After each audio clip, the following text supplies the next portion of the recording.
Hi, it's Aneta here from Aneta I Yoga Studio and Wellness. It's Wednesday, the 7th of February, day number 38 of 2018.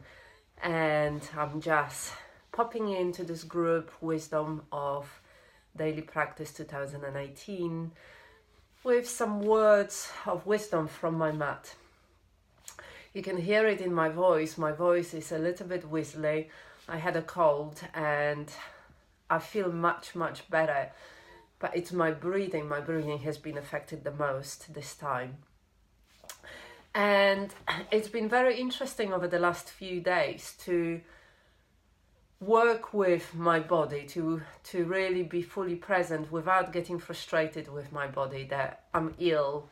You know, I was ill in around Christmas as well because my partner was very ill. And so I got some stuff, some coldy flu stuff from him. And very interesting to try to practice pranayama when your breath is a little bit wheezly, when your breath is not really deep. And so what do you do? I mean, it's a really interesting question because that comes up often. And I know for myself in the past and for other people, when we are not well, we think like we can't do anything. And often that comes from that misunderstanding that actually yoga is not a physical practice. Physical practice within yoga is just part of yoga. Yoga is a spiritual practice. Yoga includes, there are 8 limbs of yoga, which is some of it is about the way that we behave towards ourselves, our own behavior. Some of it is around how we behave towards other people and within the world. Some of it is around meditation, the asana practice. Some of it is about sense withdrawal. Some of it is about our focus. All of that connection with something greater than ourselves, all of that creates yoga as a spiritual practice. What we often experience within going to the classes is mostly the physical aspect of it. And that's why when I teach yoga and when I do my own practice, I always include mindfulness, I always include pranayama. These are the kind of things that really make the practice holistic. And for me, it's always about bringing more harmony and bringing more balance within the life. And I was speaking to one of my clients, one-to-one clients that just signed up. And I was saying to her that really, as long as we come to the practice, to our mat, and then we can take it later into our life, as long as we think about how to bring balance, how to bring more harmony. So, for example, if your life is really busy, you want to bring more stillness into your practice. If you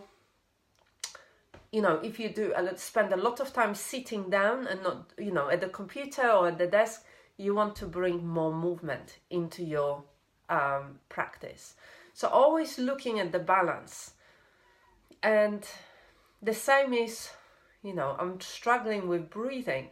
So one of the things that are really important and have been important over the last few days is for me to relax into the breath and then breathe slower. Rather than maybe, if I wanted to practice something like Kalapati when I think I would suffocate completely, which would be completely not appropriate in this moment. And so that fluidity and flexibility is really important in the way that we practice, that we can respond to our own needs and the body wisdom in an appropriate way, in a useful way, in a supportive and kindly way, rather than just from a quite rigid way, quite rigid stance.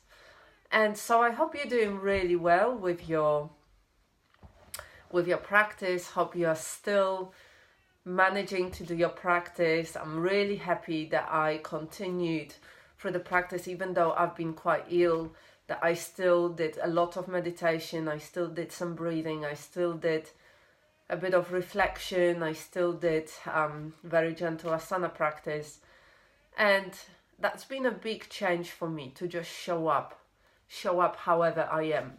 So couple of days, or one day I did my posture practice, my asana practice on the bed. And how many people out there that cannot get on the mat, cannot do a normal asana practice, doing the warrior poses and the triangular poses and the tree pose and all of that, downward facing dog. Does it mean that they can't do yoga? Does it mean that when I am really ill, I cannot do yoga? I completely disagree with that. And so the challenge is always to meet ourselves as we are and respond in a kindly and helpful way. And that's the most important thing, bringing more harmony and balance. And so I wish you a really wonderful day, and I shall see you tomorrow. Take care. Namaste.